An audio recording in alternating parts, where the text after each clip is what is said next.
Baik, Assalamualaikum warahmatullahi wabarakatuh. Selamat pagi dan salam sejahtera untuk kita semua. Perkenalkan, nama saya Gaitza Zaira Sofa, selaku moderator dan pemateri ketiga. Baik, saya akan memandu jalannya presentasi kelompok ini. Baik, untuk pemateri pertama, saya persilakan. Baik, terima kasih atas kesempatan yang telah diberikan. Saya akan membacakan pengertian paragraf.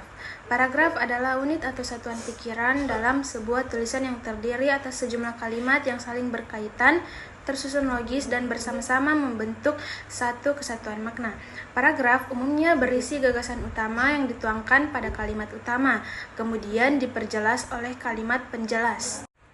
Selanjutnya, pembagian paragraf. 1. Berdasarkan letak gagasan utama. Deduktif atau gagasan utama di awal, induktif atau gagasan utama di akhir, campuran atau gagasan utama di awal dan ditegaskan di akhir, ineratif atau gagasan utama di tengah. 2. Berdasarkan isi atau tujuan. Pertama, ada narasi atau menceritakan peristiwa. 2. Deskripsi atau menggambarkan sesuatu. 3. Eksposisi atau menjelaskan informasi. 4. Argumentasi atau meyakinkan dengan alasan. 5. Persuasi atau membujuk atau mengajak. 3. Berdasarkan fungsi. Dalam karangan. 1. Paragraf pembuka. 2. Paragraf isi. 3. Paragraf penutup. Selanjutnya akan dibacakan oleh pemateri kedua. Baik, terima kasih kepada moderator. Saya Andi Muhammad Fahrisya selaku pembawa materi ketiga dan keempat akan mempresentasikan materi saya. Materi ketiga yaitu kesatuan kalimat dalam paragraf. Kesatuan kalimat dalam paragraf adalah keterpaduan antar kalimat yang membentuk satu gagasan utama. Adapun ciri-cirinya yaitu yang pertama, semua kalimat dalam paragraf mendukung ide pokok. Yang kedua, tidak ada kalimat yang menyimpang dari topik utama. Dan yang ketiga, kalimat-kalimat saling berhubungan secara logis. Adapun fungsinya yaitu membuat paragraf mudah dipahami dan menjaga agar pembaca tidak bingung dengan ide yang bercampur. Materi keempat yaitu pembentukan paragraf.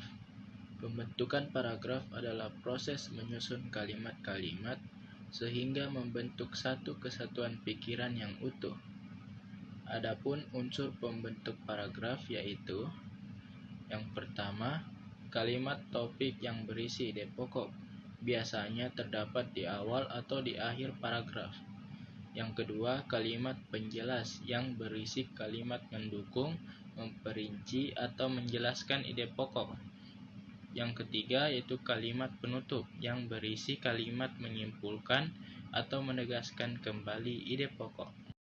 Kemudian syarat-syarat paragraf yang baik yaitu yang pertama ada kesatuan yaitu terdapat satu gagasan utama. Yang kedua ada kepaduan yaitu terdapat kalimat tersusun runtut dan logis. Yang ketiga ada kelengkapan yaitu terdapat penjelasan yang cukup untuk memperkuat ide pokok. Adapun jenis-jenis paragraf yaitu yang pertama paragraf deduktif, yang dimana ide pokok terdapat di awal kalimat. Yang kedua paragraf induktif, yang dimana ide pokok terdapat di akhir kalimat. Yang ketiga paragraf campuran, yang dimana ide pokok terdapat di awal dan ditegaskan lagi di akhir kalimat. Yang keempat paragraf deskriptif, naratif, ekspositif, argumentatif, dan persuasif. Baik, selanjutnya akan dilanjutkan oleh pemateri ketiga, yaitu saya sendiri. Baik, selanjutnya materi ketiga yaitu pola pengembangan paragraf. Pola pengembangan paragraf dapat dilakukan dengan beberapa cara, antara lain yang pertama, pola deduktif. Dimulai dengan kalimat utama, kemudian diikuti dengan kalimat penjelas. Yang kedua, pola induktif. Dimulai dengan kalimat penjelas, kemudian diikuti dengan kalimat utama. Yang ketiga yaitu pola deskriptif. Menggambarkan suatu objek, tempat, atau peristiwa dengan detail. Yang keempat adalah pola naratif, mengisahkan suatu peristiwa atau pengalaman. Yang kelima, pola ekspositori, menjelaskan suatu konsep, teori, atau informasi. Yang keenam, pola argumentatif, mengemukakan pendapat atau argumen untuk mendukung suatu pernyataan. Baik, selanjutnya tata penulisan paragraf yang baik. Yang pertama yaitu kohesi. Paragraf harus memiliki kesatuan gagasan dan kalimat-kalimat yang terkait. Yang kedua, koherensi.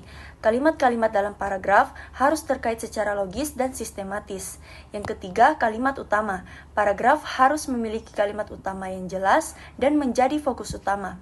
Yang keempat, kalimat penjelas. Kalimat penjelas harus mendukung kalimat utama dan memberikan informasi yang lebih detail. Yang kelima, transisi. Paragraf harus memiliki transisi yang baik antar kalimat-kalimat dan antar paragraf. Yang keenam, kepadatan.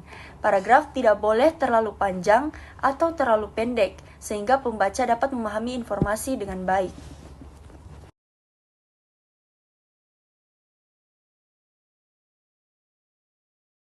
Baik, sekian presentasi dari kelompok kami.